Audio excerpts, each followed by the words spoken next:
Hey there, thank you so much for joining me for the ultimate guide to selling your Moncton home in 2023. This is the first time I ever put a guide like this together. I want to thank Tom Storey, who does an amazing guide in Toronto, for the inspiration. And I'm super fired up and actually very new to YouTube, not new to social, but new to YouTube. So thank you so much for being here.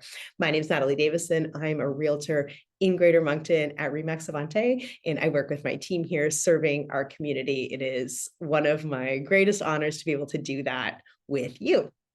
So in this video today, I'm going to be pulling back the curtain on my entire career in real estate, everything I've learned, and sharing all of that with you and how it applies to selling your Greater Moncton home this year. So just for context, I first got my real estate license in 2005 in Toronto. I worked at RE/MAX Realty Enterprises in Mississauga, and I worked part-time as an assistant to my mother-in-law, who is still a realtor to this day. I stayed in the industry for a long time as a part-timer. And then I had the opportunity when we moved to Moncton to work for a local home builder full-time, selling homes and doing real estate marketing, which just totally filled my bucket. I'm a professional marketer, a brand communications expert, and a realtor. And all of that comes together to be able to create really exciting marketing strategies and plans for our clients. So if you already know that that's what you're looking for, you can just go below and book an appointment with me right in my calendar, and we can get into your home and talk about the listing plan and the marketing plan that we will bring your home to market with. But if you're not ready to call a realtor yet, that's where we're going to start this video. So before you call a realtor into your home, I think there are two key things I really want you to consider, okay? The first one is your goal. Why are you moving? I want you to be really, really clear on what this sale is all about and what your actual goal is. And I'm not talking about, I want to sell my home for the most amount of money. I want to talk about what lifestyle are you moving to? If you're liquidating investment property, what are you doing that for? What are you going to purchase with that money, or where are you going to put that money otherwise? Are you looking to, cash out and take those funds to do something else? Are you looking to move up? Are you looking to downsize?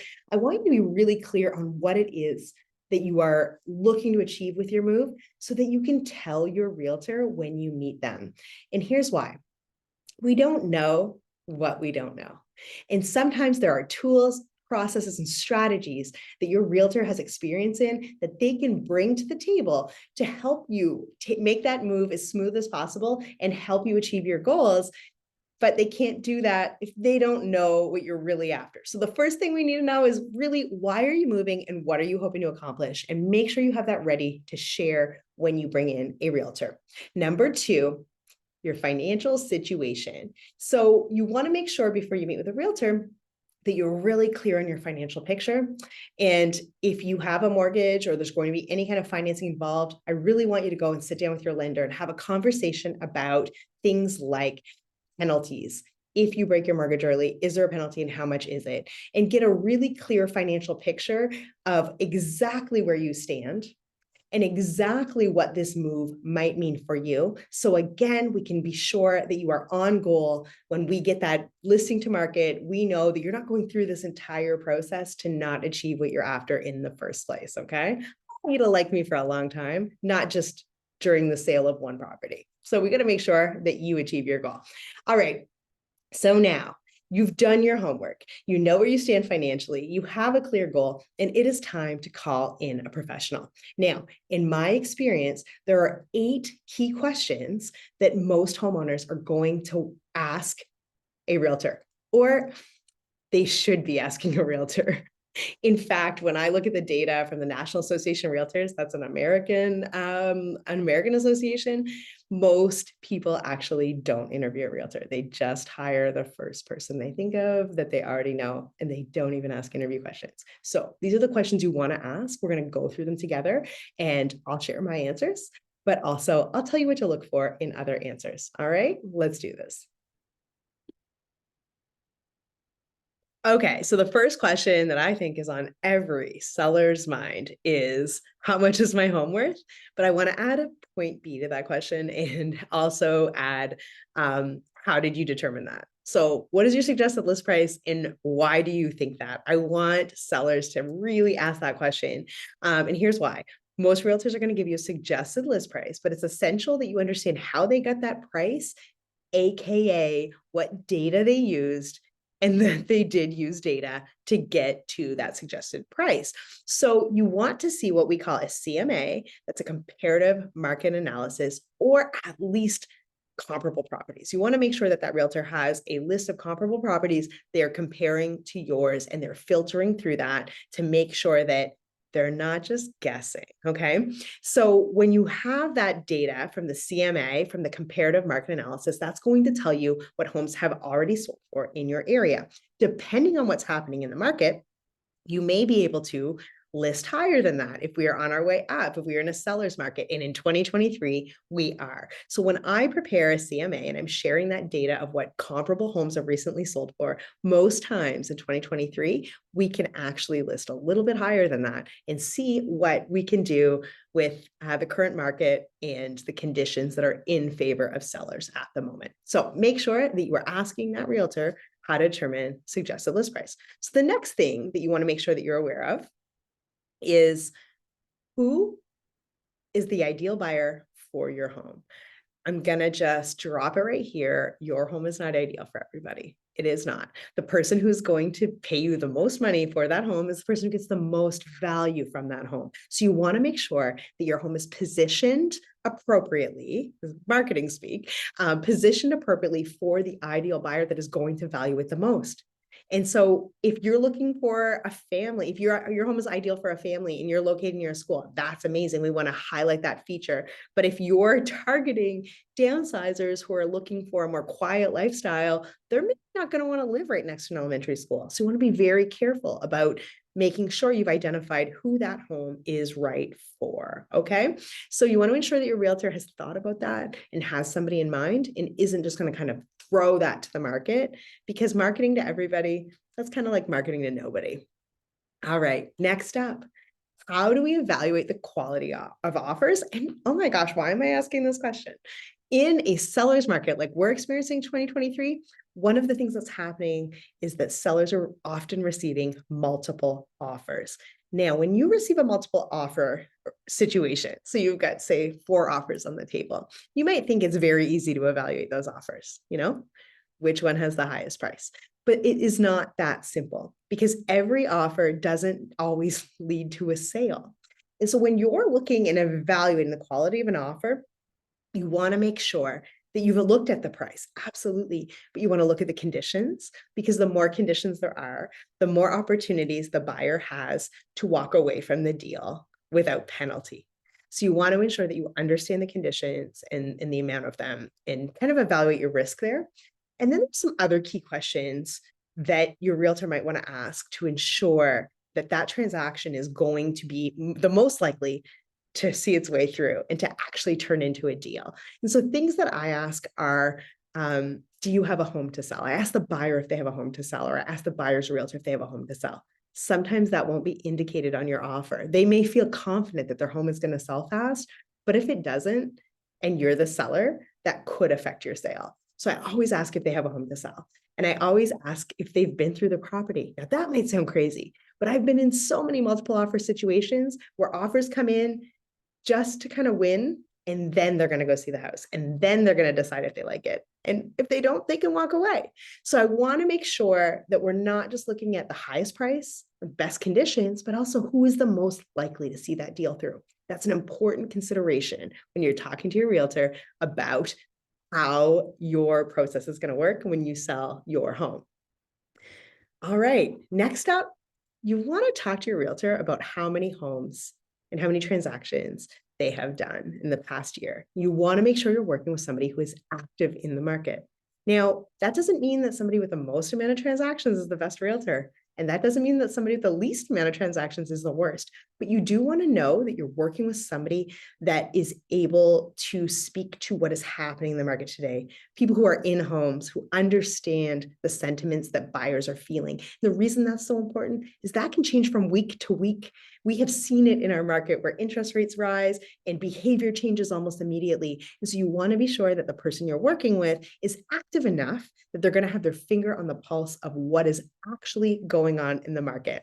So for my team, We did about 55 transactions last year and around 50 the year before. We're quite active in the market. We're really happy about that's about a house a week, right? So we're really happy with that number. And that's a number that we strive to continue at or possibly grow beyond to make sure that we are serving the most amount of people possible. Okay. When you're selling your home in a market like this, the next question you want to ask and the thing you want to consider is communication. You need a communication plan with whoever you're working with. Communication is going to make or break a real estate transaction straight up. I'm not messing around. So there are two key expectations to set. I'm going to talk about why this is so important. You want to know the method of communication that's going to be used between yourself and your representative, your realtor. And then you want to know when you should expect updates, how those are going to go. So if they haven't given you a communication plan, just ask, just find out what that looks like, okay? Because you need to understand exactly what's going to happen, but also you want to make sure that you evaluate that you're working with somebody who has a plan. And here's why. The pace that the market is moving at means that realtors 100% are professional communicators. And while it's important that I'm great at communicating with my clients, what's more important is that I'm great at communicating with other realtors. The quality of my communication with my peers, with other realtors who may have buyers interested in showing that house is going to dictate how many offers I get, whether we have multiple offers. And if we the more offers we get, usually the better price you get. And so it is essential that you understand that whether you're working with a strong communicator or not. I have plans and templates laid out in advance for my communication with other realtors around listings. And that is so key. So they have all the information, they know offer dates, they know how many offers are in, and no realtor is ever left in the dark on any of my listings to make sure we get the max amount of opportunity for my sellers. You're going to want to ask your realtor exactly how that works, how they communicate with you, and how they communicate with their peers. All right. Probably the next most popular question, how much do you charge? Now, there are different business models out there with realtors. There are flat fee models where you actually pay a flat fee upfront and then you don't pay any commission at all. There are service model differences where you can pay kind of a lower commission and maybe get, less service. And then there's a full service realtor like we are. That's just the model that I believe in most. And in Greater Moncton in 2023, you're usually going to be paying 5% to a full service realtor. That's 2.5% to the buyer agent and 2.5% to the listing agent. Now, sometimes the listing agent is the buyer agent. Sometimes the listing agent has done, they have a buyer that's interested in that property and they bring them in. And do they get double? Yes, they often do. And that's because that buyer was going to buy something anyway. And honestly, doing both sides of the deal can sometimes be more work than only doing half. Now, in our particular situation on my team, we have buyer's agents. So when I list a property, I assign one of my buyer's agents to that property. They bring all the buyers and we work together if they have a buyer for that property. So there's always another realtor involved in my transactions when we do it that way. But we're full service, and that means we bring all of our marketing assets to the table. We bring a full marketing strategy plan. We are doing print. We are doing digital. We have a comprehensive marketing plan that we're super proud of. And of course, you get a buyer's agent and a listing agent for your listing. So that's what full service looks like with us. But you want to make sure you're asking what commission your realtor charges and what is included in that. Now, a backup question that sometimes people will ask is, will you discount your commission? And I think that's a really interesting question. I like it when I'm asked that question because it gives me the opportunity to explore and defend the value that we bring to the table. I know that a full service option is not for everybody. That is not what every client wants. And that's totally fine. I'm totally fine with that. This is how I work. This is what my team brings to the table. And so we know that we are doing our highest and best work. We are providing the most value in a full service model. And so we don't discount our commission because we don't want to do a partial job. And that's okay if that's not for everybody. But you want to make sure that whoever you're talking to can defend their value and doesn't automatically discount commission just because you asked. And the reason you want to do that is if they're going to discount their commission the minute you ask, what's going to happen when somebody wants a discount on your home? You really want to make sure that you've tested that, okay? All right, so that's number 6 of 8. Oh, that was number 7 of 8 because I jammed that in there. Look how I did that, 2 and 1. And then number 8, and I've kind of touched on this one already, but you really want to make sure that you are asking this question to any realtor that you talk to. How will you market my home? You deserve to understand the marketing plan for your property. You are hiring a marketer. Realtors are marketers. That's our job. And so you deserve to understand exactly how that's going to work. So you really want to dig into who they think the target buyer is for your house, what selling features are, the hottest, so they're going to talk about the things that people love the most, things that you love most about the house. What marketing channels are they using? What kind of assets? Professional photos are a must. We can't not have professional photos in 2023. So what is that going to look like? How are they going to market your property? And make sure that you are comfortable and happy with that plan. It's not fair to either side of the deal if you get into a transaction and neither of you kind of know what each other expects, and then you're disappointed because it wasn't discussed. So these are the questions and kind of the start to finish guide. I feel like I've covered a little bit of everything about selling your greater Moncton home in 2023. If you have more questions, I would love for you to reach out. You can book time with me at the link below. You can leave a comment. You can DM me.